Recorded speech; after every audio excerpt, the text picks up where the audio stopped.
நந்தவன செடியிலே தேனெடுக்க வேணுமே.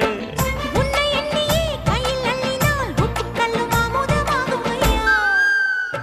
ஏய் என் மனசுல அடி ஒன்ன நினைச்சதுனால இன்று வரையில் வேற பண்ண